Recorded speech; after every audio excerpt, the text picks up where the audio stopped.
in his ear, talking to Rome right now.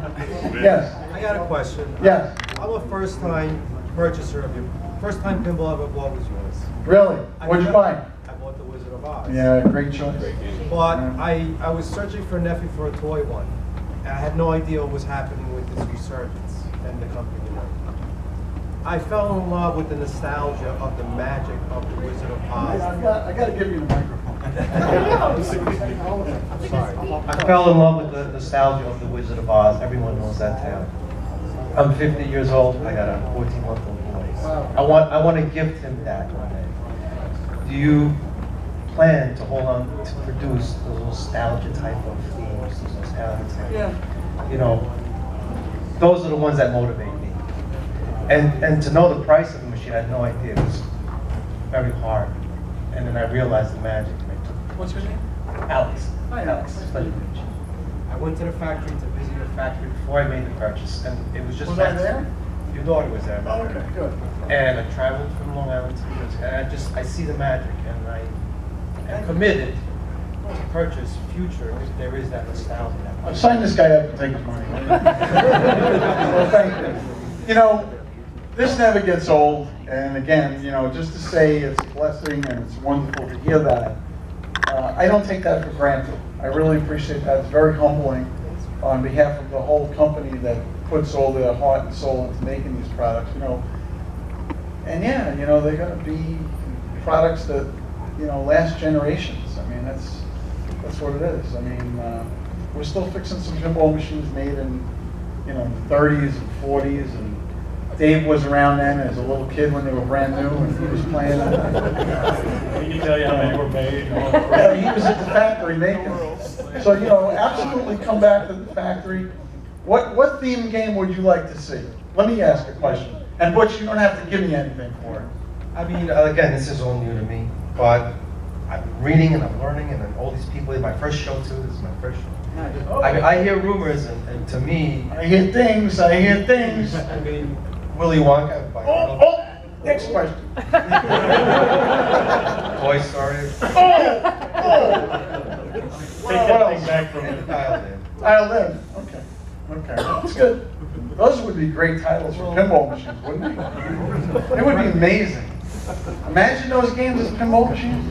Wow. When we first started with the Wizard of Oz, there was a guy that came to a lot of the shows, and he'd bring his young kid with him, and he'd have the young kid ask the questions that Jack couldn't not answer. You know, Are you going to do a new topper for the Wizard so of Oz? this was Vince Minnick and his kid. Vince Minnick, and his kid was really little then. Yeah. His kid now is bigger than me. Hey, graduated high school, I think.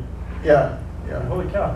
Yeah, How'd that happen? He's a big kid. And you know, he actually asked me at an expo with everybody there, he said, "What's in the crystal ball jersey, Jack?" And I said, "Oh, it's a kid, I can't lie." I said, "Well, there's LED lighting in the crystal ball, so you know, it turned out to be the monitor." And I didn't lie. It was, you know, something in there. I didn't want to, you know, I like to keep a little bit of a secret because then it's kind of fun, you know, to surprise people.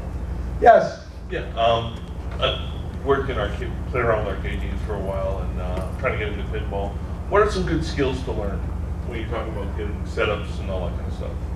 Well, gee, you know, first of all, the first thing you got to learn is how to pull the plunger back. Parts on the inside. Oh, on the inside. Really get You know, there's a lot of expert players. I'm a pretty good player, but I don't put a lot of time into it. I like to kick the crap out of the game and tilt it and everything like that. I play Brooklyn style, you know, I kick it like that after I lose the ball.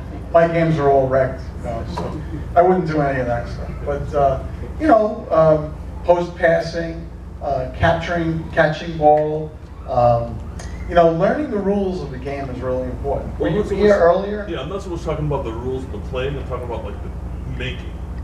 You're getting it to work, the electronics behind it. Oh. I'm more interested in the bits and parts.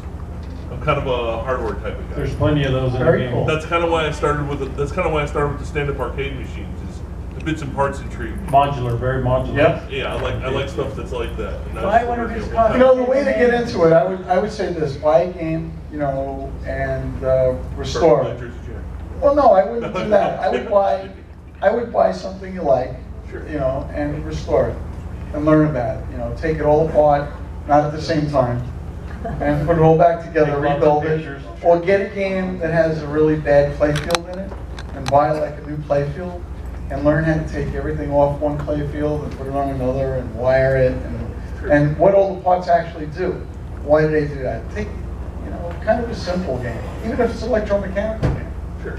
Try to make it look as good as it can and try to make it work as best it can. Yeah, I think everybody pretty much started tinkering with games. Nobody was like plopped and said, "Oh, here's a pinball technician that knows everything." We all make mistakes and we all try things and we learn. But now there's a lot of resources because now you have YouTube. There's a lot of instructional places. There are a lot of news groups and stuff like that. There are a lot of pinball clubs and that kind of thing. So I would join a pinball club. Where do you live? I live in Connecticut. Connecticut. Central Connecticut. Okay, that's great. So go over there to Automated, to Mike's place.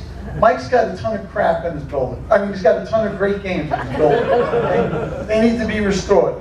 Okay, go over there. You can work for him.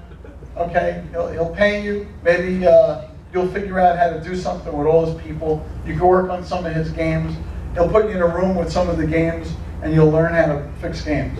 You might be better than some of the people that started years ago. You never know. If you like doing it, you're going to be really good at it. Maybe something like that. But join a pinball club, because then there'll be other people that'll be a support group for you to learn. That would be the way to do it, I think. Yeah. Give him something.